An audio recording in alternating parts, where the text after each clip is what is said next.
Hi అండి, welcome to my channel. నిన్న Bigg Boss season 8 4th eliminations complete అయిపోయింది కదా. సో మొత్తానికి అందరూ అమ్మయ్య అనుకుని ఉంటారు, ఎందుకంటే సోనియా వెళ్ళిపోయింది కాబట్టి. ఇంకా ఈరోజు నుంచి ఎలా ఉంటుంది గేమ్ అనేది మనం చూడాలి. కొంచెం ఇంట్రెస్ట్ వస్తుంది, ఎందుకంటే పృథ్వీరాజు నిఖిల్ బాగా ఇద్దరు సోనియా ముగ్గురు గేమ్ ఆడడం వల్ల సరిగా ఇంట్రెస్ట్ లేక అసలు మొత్తం వాళ్ళ ముగ్గురిని చూపిస్తూ బిగ్ బాస్ కూడా ఆ షోని అంతా నాశనం చేస్తారని చాలా మంది అనుకున్నారు. సో అందరు ఆల్మోస్ట్ షోని ఓడిపోవాలని కోరుకున్నారు. సో నేను వెళ్ళిపోయింది హౌస్ నుంచి. తను అంటే గేమ్ ఆడలేదు, మెయిన్గా సరిగా ఇండివిజువల్ గేమ్ ఆడలే, గ్రూప్ గేమ్ ఆడలేదు, వెళ్ళిపోయింది హౌస్ నుంచి.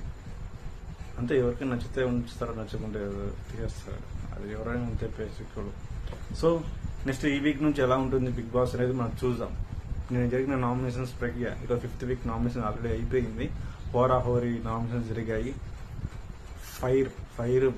ఫైర్లో వేసి వాళ్ళని నామినేట్ చేసిన ప్రక్రియ స్టార్ట్ అయింది.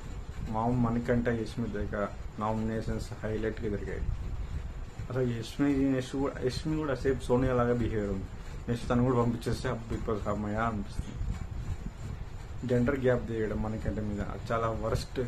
మీకు ఎలా నచ్చింది చెప్పండి, అసలు వరస్ట్గా వెళ్తుందా లేదా అలా తీయడం వల్ల.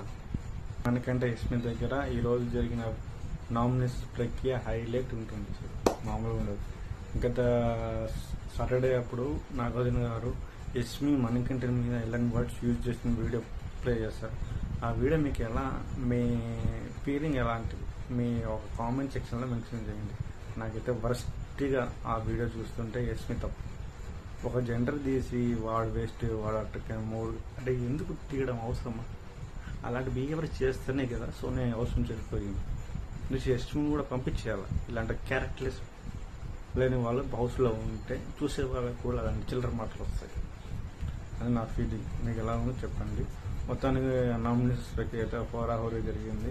యాక్చువల్గా గత 2-3 వీక్స్ నుంచి లేని నబిల్ సడన్గా టాప్లో వెళ్ళిపోయాడు.